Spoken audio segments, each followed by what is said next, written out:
এটা হচ্ছে 6th April, মানে যেদিনকে ভিডিওটা শ্যুট করেছিলাম। তো থাম্বনেল দেখে তোমরা বুঝতেই পেরে গেছো এটা একটা আইসক্রিমের রেসিপি তোমাদের সাথে শেয়ার করা হবে। তো এখানে ভাই বিকালবেলা এনে দিয়েছে আমার জন্য দু রকমের বিস্কুট, একটা হচ্ছে ওরিও আর একটা হচ্ছে ডার্ক ফ্যান্টাসি বারবান।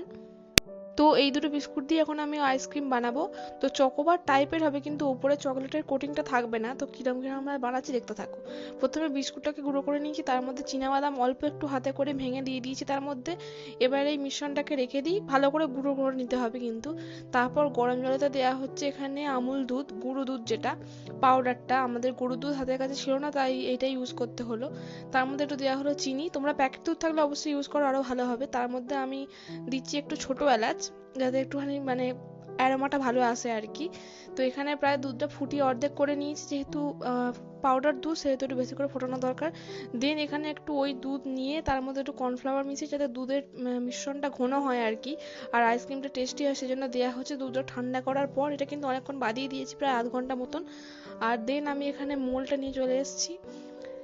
এবার এই মোলটার ভেতরে আমরা ওই মিশ্রণটাকে, ওর সাথে বিস্কুট গুঁড়োটাকে ভালো করে মিশিয়ে তারপর দেওয়া হবে। আর এর মধ্যে ছোটো এলাচ দিয়ে দিয়েছি, যেটা ভিডিওতে দেখায়নি, হয়তো ভুলে গেছি।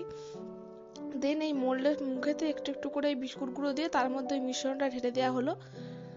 এরমভাবে চারটেতে ঢেলে দেওয়ার পর এক এক করে ভালো করে ছিপিগুলো এঁটে দিলাম। দেন এগুলোকে এবার ডিপ ফ্রিজ করতে হবে, আর তেমন কিছু আমাদের কাজ নেই। আর এখানে যেহেতু একটুখানি বেঁচে গিয়েছিল, তো এরম ধরনের বাটি ও মোল নিয়ে নিয়েছি, এর মধ্যে একটুখানি বসিয়ে দেবো। তো এর মধ্যে ওই দুটো মতনতে হয়ে গেল, পুরো আমাদের মিশ্রণটা ইউজ করা হয়ে গেছে। আর দেন এটা তো খোলা রাখলে জমবে না, তো এর উপর প্লাস্টিক দিয়ে একটু ভালো করে এঁটে দিচ্ছি গার্ডার দিয়ে। এটাকে এইভাবে এঁটে নেবো। দেন এবার চলে যাব হচ্ছে এটা ফ্রিজে রাখতে। এই গুঁড়োটা যেহেতু মিশ্রণটা বেশি বেঁচে গিয়েছিল, তো ওটা রেখে দিলাম, এবং দেন এগুলোকে আমি ডিপ ফ্রিজে রেখে দিচ্ছি। আর আমাদের তেমন কোনো কাজ নেই। পরের দিন মানে ওই 8-9 ঘন্টা বাদে দেখতে হবে যে কেমন জমেছে আর কিরম খেতে হলো। তো এখানে আমাদের কাজ সেদিনকার মতো শেষ। এটা হচ্ছে তার পরের দিনের ক্লিপ। অবশ্যই নিতে হবে, কারণ আইসক্রিম রেসিপি বানাচ্ছি, যেহেতু পরের দিনে কিরম জমলো আর টেস্টটা কিরকম হলো সেটা তো জানানো দরকার। তো এখানে প্রায় জমে প্রায় রেডি। তো এখানে দেখিয়ে দিই। আর এখানে বলে রাখি, জমেছিল ভালোই, কিন্তু আমরা ভিডিও করার কথা ভুলে গেছিলাম মাঝখানে। সো হোয়াট, এই যে দেখতে পাচ্ছ এইটা খুবই ভালো জমেছে, দেখতে পাচ্ছ যেমনটা। আর ওই মোল্ডে যেগুলো দিয়েছিলাম ওর নিচের খানিকটা খাওয়া হয়ে গেছিলো, তারপর ভাবলাম না ভিডিওটাও করছি তো অন করতে হবে। আর দেন এখানে এইটা ছিল ফার্স্ট বাইট। তো এখানে মা এখানে ভাঙছে, এখন ভাইকে দিচ্ছে একটুখানি, মাও খেলো, মাও খেয়ে মায়ের রিভিউ দেখে নাও তোমরা, ভালোই হয়েছে খেতে,